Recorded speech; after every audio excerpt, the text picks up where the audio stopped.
নমস্কার, নিউজ 18 বাংলা ডিজিটালে আপনাদের সকলকে স্বাগত জানাচ্ছি। আমি আপনাদের সঙ্গে সোমরাজ। আমি রয়েছি এই মুহূর্তে ব্রিগেড থেকে, যে ব্রিগেডের দিকে তাকিয়ে গোটা জাতীয় রাজনীতি, গোটা রাজ্য রাজনীতি। তার কারণ আজকে ব্রিগেডের তৃণমূল কংগ্রেসের জনগর্জন সভা, যে জনগর্জন সভা অত্যন্ত রাজনৈতিকভাবে তাৎপর্যপূর্ণ। ব্রিগেড থেকে আমরা রয়েছে এই মুহূর্তে সরাসরি আপনাদের সেই ছবি দেখাবো। ব্রিগেডের এই মুহূর্তে কত পরিমাণ তৃণমূল কর্মী সমর্থকরা এসে উপস্থিত হলেন, ব্রিগেডে কি কি চমক থাকছে, আপনাদের বিস্তারিত তথ্য, যাবতীয় তথ্য প্রত্যেক মুহূর্তে নিউজ 18 বাংলা মারফত আপনাদের দেখাবো। কিন্তু তার আগে আপনাদের যে ছবি দেখাতে চাইবো, এই মুহূর্তের ব্রিগেডের কি ব্যস্ততা রয়েছে সেই ব্যস্ততার ছবিও আপনাদের দেখাবো। আজকে দুপুর 11টা থেকে, অর্থাৎ সকাল 11টার পর থেকেই জনগর্জন সভার অনুষ্ঠান শুরু হবে। মমতা বন্দ্যোপাধ্যায় এসে পৌঁছাবেন দুপুর 12:30 থেকে 1টার মধ্যে। তার আগেই অবশ্য অভিষেক বন্দ্যোপাধ্যায় এসে পৌঁছে যাবেন এই ব্রিগেড গ্রাউন্ডে, যেখানে তৃণমূল কংগ্রেস একদিকে যেমন কেন্দ্রীয় সরকারের বিরুদ্ধে কড়া সুর চড়াবে, তেমনি আবার মনে করা হচ্ছে কেন্দ্রীয় বঞ্চনা নিয়েও সুর চড়াতে পারে। তার সাথে এই ব্রিগেড প্যারেড গ্রাউন্ড থেকে একের পর এক চমকও থাকতে পারে। মনে করা হচ্ছে এই ব্রিগেড থেকেই বেশ কয়েকজন তৃণমূল কংগ্রেসও যোগ দিতে পারেন, কয়েকজন সেলিব্রিটি, কয়েকজন আইপিএস, অবসরপ্রাপ্ত আইপিএস তারাও যোগ দিতে পারেন। অনেকেই বলছেন, আবার রাজনৈতিক মহলও বলছে 2024-এর লোকসভা নির্বাচন যখন আসন্ন, তখন ব্রিগেডে আসলে শক্তি পরীক্ষায় নেমে পড়েছে তৃণমূল কংগ্রেস। আমি আপনাদের সেই ছবি দেখাবো। প্রথমেই যে ছবি আপনাদের দেখাতে চাইবো, এই যে দেখতে পাচ্ছেন মঞ্চের ছবি, অর্থাৎ আমরা ঠিক যেখানে রয়েছি সেখান থেকে কয়েক ফুট দূরে এই যে মূল মঞ্চ দেখতে পাচ্ছেন, এই যে মূল মঞ্চের উচ্চতা সমতল থেকে, অর্থাৎ গ্রাউন্ড থেকে 12 ফুট উচ্চতা এই মঞ্চের। এই মঞ্চেই মমতা বন্দ্যোপাধ্যায় বসবেন, সঙ্গে বিধায়ক, সাংসদরা থাকবেন। শুধু তাই নয়, এবারে ব্রিগেডের এই যে মঞ্চের সজ্জা, তা দেখে মনে হচ্ছে যে এই আধুনিক পরিকাঠামোগত সজ্জা সাম্প্রতিক সময় ব্রিগেডে কোনো রাজনৈতিক সভায় দেখা যায়নি, তেমনটাই মনে করা হচ্ছে। অন্তত রাজনৈতিক মহল তেমনটাই বলছে। এবার আপনাদের যে ছবিটি দেখাতে চাইবো সেটি হচ্ছে এই যে র্যাম্প, এই যে র্যাম্পের ছবি আপনারা দেখছেন, সেই র্যাম্প প্রায় 340 ফুট লম্বা র্যাম্প।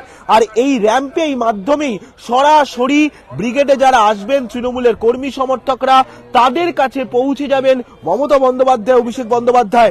কারণ যখন তারা বক্তব্য রাখবেন, এই র্যাম্প ধরে তারা এগিয়ে যাবেন। এই যে র্যাম্প দেখতে পাচ্ছেন ব্রিগেডে।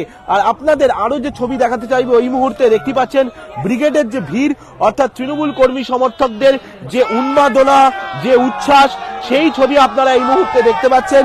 যে উচ্ছ্বাস, যে উন্মাদনার ছবি আপনাদের দেখাচ্ছি সরাসরি ব্রিগেড থেকে। দেখতে পাচ্ছেন সেই ছবি, যে এই উচ্ছ্বাস উন্মাদনা আমরা দেখতে পাচ্ছি গোটা ব্রিগেড গ্রাউন্ড থেকে। ইতিমধ্যে তৃণমূল কর্মী সমর্থকরা এসে পৌঁছাচ্ছেন যে রাজ্যের বিভিন্ন প্রান্ত থেকে।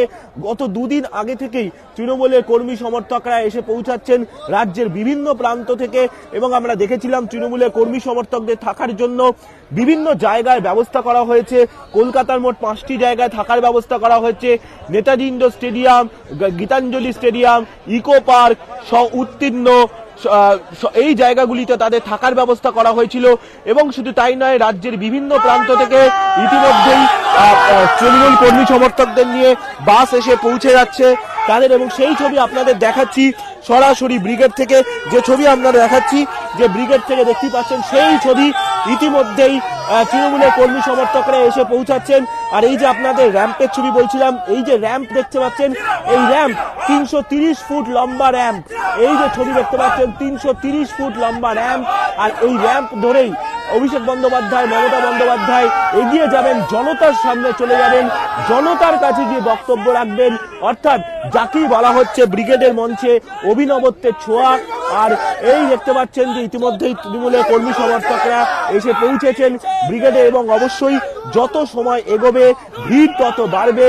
আর ইতিমধ্যেই কলকাতা পুলিশের নিরাপত্তা রক্ষীরাও ব্রিগেডের নিরাপত্তার দায়িত্ব নিয়ে নিয়েছে। সব মিলিয়ে কাউন্টডাউন শুরু। রবিবারের যে মহারণ, বলতে গেলে রবিবারের মহারণ কেন বলছি, তার কারণ রবিবার ঘিরেই গোটা রাজ্য রাজনীতি, গোটা জাতীয় রাজনীতির নজর এই ব্রিগেডের দিকে।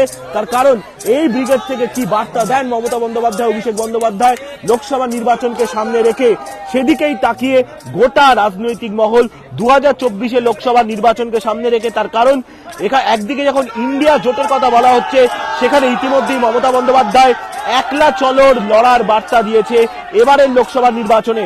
ফলত এবারের লোকসভা নির্বাচনকে সামনে রেখে এই একলা চলোর বার্তায় আগামী দিনে জাতীয় স্তরে তৃণমূল কংগ্রেসের অবস্থান স্পষ্ট এবং তৃণমূল কংগ্রেসের শক্তি বাড়ানো যা অন্যতম গুরুত্বপূর্ণ জায়গা তৃণমূল কংগ্রেসের কাছে। এবং অবশ্যই এই লোকসভা নির্বাচনকে সামনে রেখে এই যে ব্রিগেড, তা শুধুমাত্র লোকসভা নির্বাচন নয়, 2026 বিধানসভা নির্বাচনেও অন্যতম পথপ্রদর্শক হবে এই ব্রিগেড, তেমনটাই মনে করছে রাজনৈতিক মহল। সব মিলিয়ে আমাদের নজর আছে ব্রিগেডের দিকে। আর আপনারা সব সময় নজর রাখুন নিউজ 18 বাংলার ফেসবুক পেজে এবং নিউজ 18 বাংলায় প্রত্যেক মুহূর্তের আপডেট জানার জন্য।